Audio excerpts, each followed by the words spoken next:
Imagine this, you're on the brink of losing your home. It's a situation filled with stress and uncertainty. Today we're delving into how to approach and talk to homeowners in pre-foreclosure with the compassion and expertise they deserve. We're going to be discussing the crucial but sensitive topic of talking to people that are in pre-foreclosure and the best way to go about it. I'm Nathan Payne, and I want to welcome you to the call today so you can learn how to master talking to people in pre-foreclosure. What we're going to be covering today in this live breakdown is how to effectively communicate with people in pre-foreclosure so you can be sensitive to their situation. We're also going to be going over how to use batch leads to identify and approach these homeowners and key strategies to provide solutions and benefits to both parties. But before we dive into this call that breaks down all this, I want to invite you to my free masterclass that I have at painlessflipping.com. P-A-Y-N-E, like my last name, Painless Flipping. We do a free masterclass where we teach you exactly how to work with sellers and buyers and get deals in rapid, fast time with little to no investment. So go ahead and register for our free masterclass. I'd love to see you there. All right, everyone. So without further ado, let's dive into this call so we can see exactly how to talk to people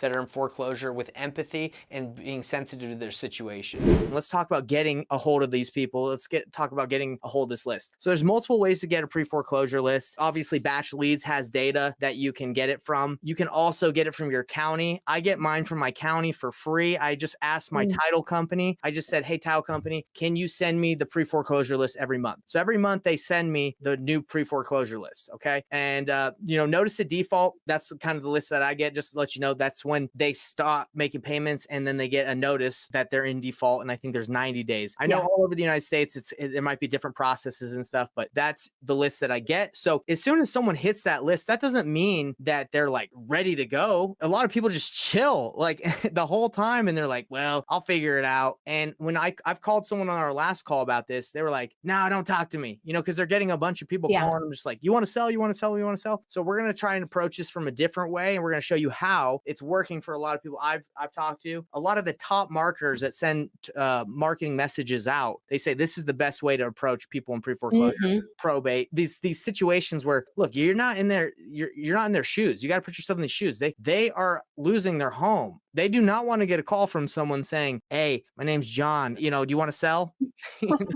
that could really it's a sensitive, time and topic to just bring up. Yeah. And not only that, but if someone's in pre-foreclosure, there's probably some like cross things that are happening, like cross motivating factors, you would say, as like a wholesaler and investor. Like they might be going through divorce. They might be, someone might have died in the family. Someone might have died and the property now is in default because they haven't been able to make the payments. So if you just call and you're like, hey, is the house for sale? Like there's probably a lot going on where you can be insensitive and you might not get the reception or like the response that you feel like you would normally think you could get from asking that question. So let's go. I just told you where you can get the data. Let's go right now into showing you what you do once you get the data. All right, Landry, you got you're going to show us how to skip trace it, right? Yeah, absolutely. And real quick, Nathan, too, because if you guys do have a Batch Leads account or you guys try it out and get into a trial, you just literally go to this property search section and then just type what, your market. And then you can pull up your filters and find people right here in the pre-foreclosure and auctions. Before I skip trace the list, Nathan, I just wanted to ask you in terms of like, for example, the people that you're reaching out to and starting conversations with, you mentioned are notice of default. So people brand new in the process, it's been 90 days since they've made payments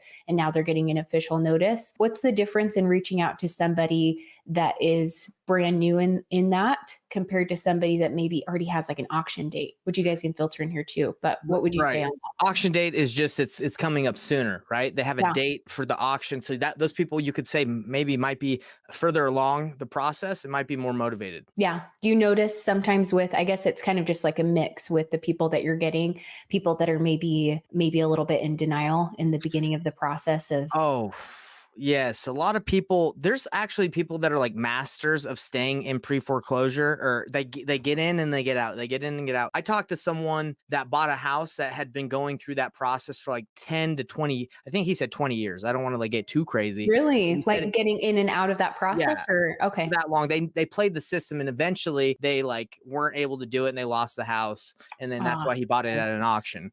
But there's just people who like, they're not that worried about it. They'll catch it up. They have family, or they'll just sell it on the MLS. That was happening a lot during the pandemic when properties were worth a ton. People that were in pre-foreclosure could just sell it. But now the way things are, now you can't just store your house and just sell it if you're in a bad spot. So anyway, to answer your question, it always depends. And that's why you have to approach it, where I'm going to explain to you guys all how to approach it the right way versus the insensitive way, the painful way. You don't want to be painful with these people. Painless. It's the name of the game. Yeah. Okay. So once you guys get the data, whether you import it, yourself, if you are like Nathan and grab it from the county, I love that way that you're having your relationship with your title company and they're able to get you that list as well for people just brand spanking new in that process. Or if you guys get it in batch leads, once again, it shows up the same way. So all you have to do in the My List section is just select them. Of course, you'll filter them out and find them, but you'll just select those guys. I'm just going to grab this first page, click actions, and then skip trace. So super straight to the point. So I'm just going to click skip trace. Never charges you for duplicates or properties that don't return info, which is really nice. I'm just going to name this pre-foreclosure skip trace, and these are in Arizona. So I'm just going to label it, click skip trace. Takes a couple minutes, and then eventually you'll get the info over to the right of all of these contacts and in each of their details. And then you have a skip trace section like this. So it's currently processing, and then you can just download the results. So it takes less than a minute probably to do it. So wow, impressive. That's it, right? Yeah, that's it. There you have it. So how do you reach out to these leads now? So look, there's going to be a couple solutions, right? You can text, you can call, you can mail, you can I don't do RVM, but you can RVM, you can smoke signal. I'm just kidding. You can't do that. Oh, I was like, I mean, because I wasn't thinking of the like legitimate smoke signal. Yeah, it's a joke. I get you. But one thing that is working a lot right now, guys, is door knocking. Okay. But again, you got to door knock with the right message. If you knock on someone's door that's in pre-foreclosure and you're like, hey, I'm here to see if you want to sell this house you haven't made payments on, they might be like, get out of here, or not give you that warm response that you feel like, you deserve as an investor, which you probably just, again, you got to put yourself in their situation. You got to put yourself in their shoes. So let's talk about how to respond to people the right way. Okay. And this is an opinion, right? But this is what I've done a lot of research, and I found a lot of people that are doing deals this way are having success because, again, they're not approaching it as like, hey, are you a seller? I'm here to buy your house, right? They're there to solve the problem, right? They're there to help out and provide value. And if you can approach every situation that you find yourself in as, hey, I'm here to provide value to the other person, not take advantage or get what I want, it's going to work out better. So let me show you guys how I leverage AI, artificial intelligence, chat GPT, to write me a message. I kind of have a good idea of what to write, but I ask chat to help me out sometimes. So let me show you what it said. And I'm actually kind of amazed that it's exactly what I wanted to say, but they said it even better than I could. So I said, what is the best way to text someone in pre-foreclosure and let them know you are there to help? That's all. Like, not to buy their house, but to help. So it says, when reaching out to someone in pre-foreclosure, sensitivity, transparency are essential. These individuals are likely going through a stressful period, and it's vital that your message is clear, concise, respectful, and non-invasive. Here's a suggestion. Wow. AI. That was really good. I've never seen got a better idea of what's going on than most wholesalers do, right? So this is a letter. This is a postcard. This is a text. This is a call. Or you knock on the door and you say this, or you leave a note on the door, whatever. This is exactly what I'd say. Maybe I'd shorten it down. I'll show you how to do that. But basically you say, hey, you knock on the door. It's just say, hey, Joanne, I hope this, this is a text, but it says, I hope this message finds you well. My name is Real Estate Nate, and I've worked with homeowners in your area to find solutions during challenging times like pre-foreclosure. I understand how tough this period can be, and I'd like to offer assistance, whether it's discussing potential options, helping navigate the process, or answering any questions. I'm here to help without any obligation on your part. If you're open to a conversation, please let me know if you're available. Your privacy and comfort are my top priorities. I love that. Wow. That is a really, really nice message. Yeah. Really nice, right? So Landry, you're in pre-foreclosure. You're going through a lot of crap in your life, for example, in this situation, and someone texts you saying, hey, Landry, is your house for sale? Or just says that. You're probably not going to respond, correct? Right. I don't think so in that type of period in my life, Well, it might be tough, right? Especially, we'll look at it, especially if you're getting like 10 or 12 of those texts a day that say the same thing. It's overwhelming already in general. Even if you did want to, it's almost like, I don't even know who's legit here. It's not even worth it to me to reply to anybody at this point. Right. But you get a text message like this, and this is what I've been talking to a lot of marketers about and people that are crushing it and doing well with pre-foreclosure is Yeah. they approach it as like, hey, I'm the expert at pre-foreclosures. I'm the expert at stopping foreclosures from happening. I'm here to help if you need help, right? I'm here to give you some advice, navigate the process. And those people are like, whoa, how do I get out of pre-foreclosure? How do I stop this? How do I stay in the house? They have those questions, and then you're able to navigate. There's guys in the industry that will actually even call the banks and negotiate the payoff. They'll actually try Oh, to wow. negotiate Yeah. how much is there. Now it doesn't always work, but at least they're able to help out and help the seller in a time.